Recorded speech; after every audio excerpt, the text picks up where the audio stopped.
Um, my friend Shay is supposed to be standing with me, but they're not here yet. You probably all know Shay Sampson. Simgigat Sigram Hanak kan Kabuwilts Needzochem Laxliksta Wai Laxel Padiki Wilp Simwitsi and Gant Lut Gadziwis Wils Witwi Amasa Asnisum.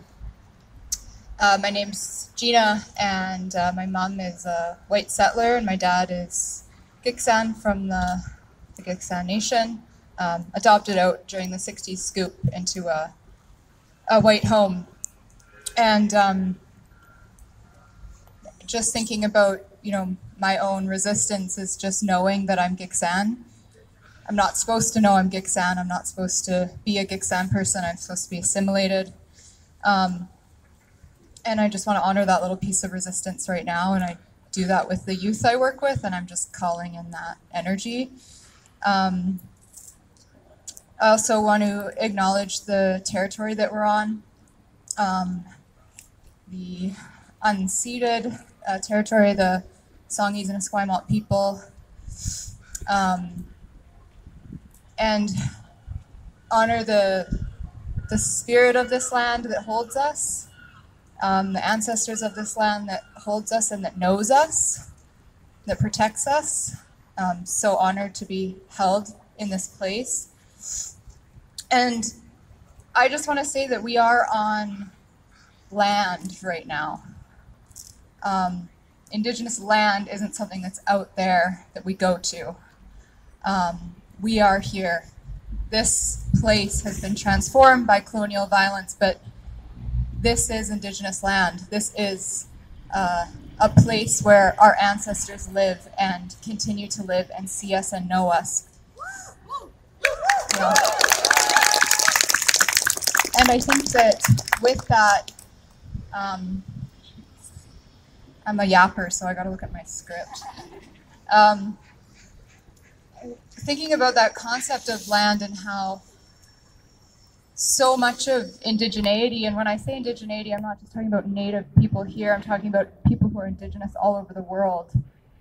We're created in a settler imaginary into Arab or into native. And I think we have to be critical about the terms that we take on as well that kind of carry that settler imaginary, even the term land. This isn't land. And that land is marginalized to something that's out there that we go to protect, that we go to be with as if we are not land itself, as if what is not being attacked is that relationship between us and the land, that sacred spiritual relationship between the spirit that is in the land that sees us and the spirit in us that sees the land. That is what is being attacked, and that is what is being attacked in Palestine. And that is what is so threatening to the settler state, is the power in that relationship.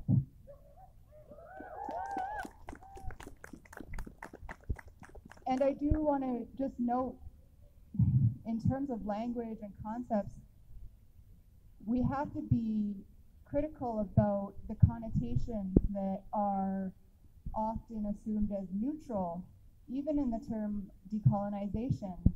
What comes to mind when you think of decolonization or even land, like I mentioned?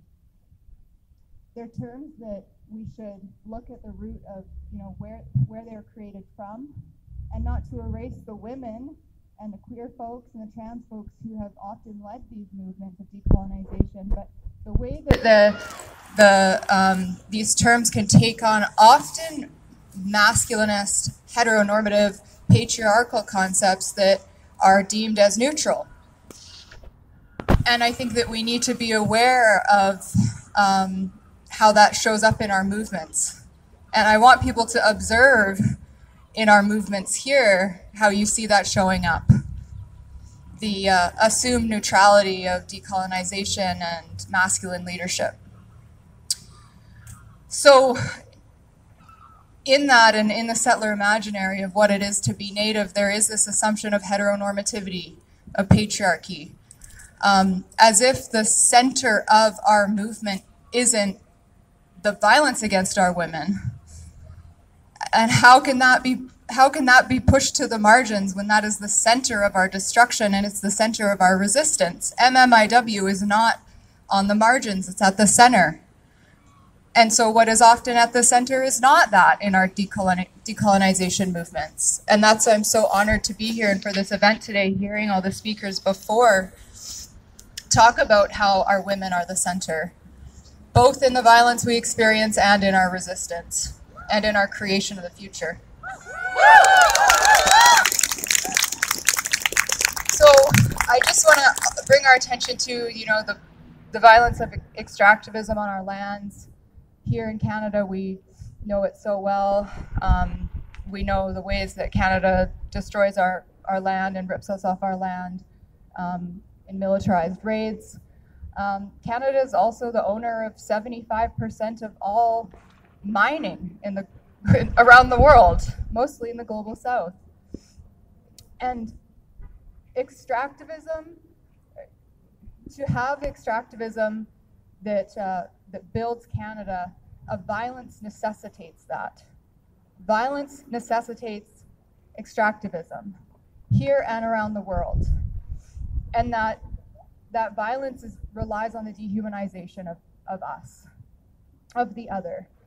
And just to kind of wrap up, I want to talk about what that dehumanization means. It's a psychological warfare. It's not always a gun to your head, but our people are dying because of this psychological warfare. We're ending our own lives. Not only that, that's a problem we face in our communities, but I want to note here, really importantly, that the dehumanization and the psychological warfare, it creates boundaries and barriers between us as groups of different diasporas. And I think it's something that women and queer folks, that's been a part of our resistance, is seeing each other and holding each other, and we have so much more in common in our struggle and our resistance and our love and our joy than we have in difference. And I just want to honor that, the work that's been done here today. That really is a challenge to those borders that are in our minds and our hearts. And it really is consolidating a power that is so threatening to settler colonialism all over the world. So with that, I'll close. Thank you.